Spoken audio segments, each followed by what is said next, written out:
नहीं, क्योंकि हम लोग सभी सांसदों के और वहाँ के जो नेतागण है उनके संपर्क में हैं, तो बंगाल में टीएमसी पूर्ण बहुमत की सरकार बनाने जा रही है।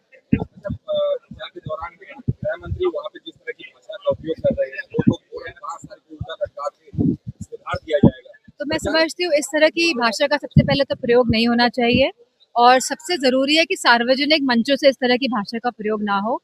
और जिस तरह से बात कही गई है, तो जिस तरह पिछली बार भी इस तरह की बात आदरणीय दीदी जी के खिलाफ कही गई थी, तो बंगाल के लोगों ने जो मजबूती के साथ दीदी का साथ दिया, मैं समझती हूँ उससे भी ज्यादा मजबूती के साथ इस बार वो बंगाल में टीएमसी का साथ देने जा रहे हैं। और खाली हम हमारे गृह मंत्री की बात ना करें, हमारे जो मुख्यमंत्री है उन्होंने भी जो ज्ञान बांटा है उसकी भी चर्चा होनी चाहिए। किस तरह क्या कहा गया, हिस्ट्री को लेके, जो हमारा इतिहास है उसको लेके क्या कहा गया, कि कौन क्या बातें करे, उसके बारे में भी सवाल पूछ लें तो अच्छा है।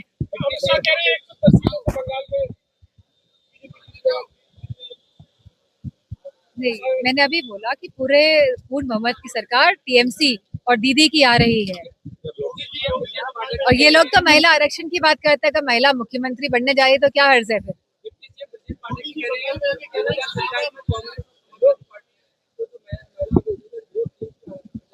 मैंने पहले भी ये बात मैं स्पष्ट रूप से कह चुकी हूँ कि ये महिला आरक्षण बिल 2023 में संसद में सभी पार्टियों के समर्थन से पास हो चुका है।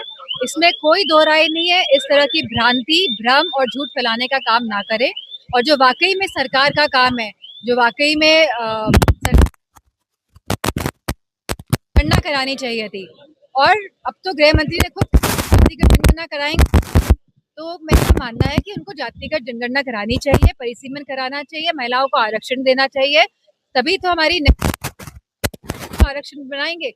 हमने तो ये बात भी कह दी, अगर आपको आरक्षण लागू ही करना है तो ये 543 सीट से आपकी इतनी चिंता है तो ये तो खाली मुखौटा है भारतीय जनता पार्टी का।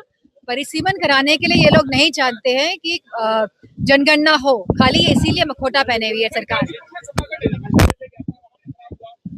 बहुत ही दुर्भाग्यपूर्ण घटना है कि किस तरह पहले तो एक बेटी जो पिछड़े समाज की थी उसका रेप किया गया और वो संगीन परिस्थितियों में उसकी मौत हो गई। और जब डेलीगेशन गया उन परिवार वालों के साथ मिलने के लिए, तो शासन प्रशासन और जो लोग हैं वहाँ के, जिस तरह का बर्ताव डेलीगेशन के साथ हुआ है, मैं समझती हूँ अपने आप में इस देश के लोकतंत्र पे सवाल चिन्ह उठाता है। और हम शुरू से कह रहे हैं कि भारतीय जनता पार्टी के लोग संविधान को मिटाना चाहते हैं और लोकतंत्र को खत्म करना चाहते हैं।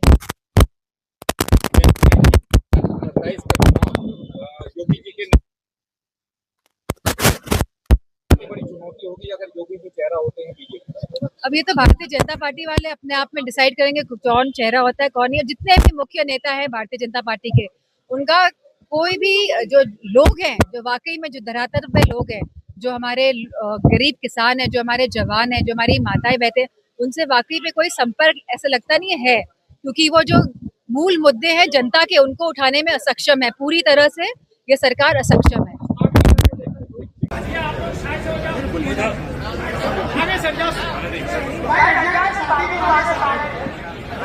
अरे यार,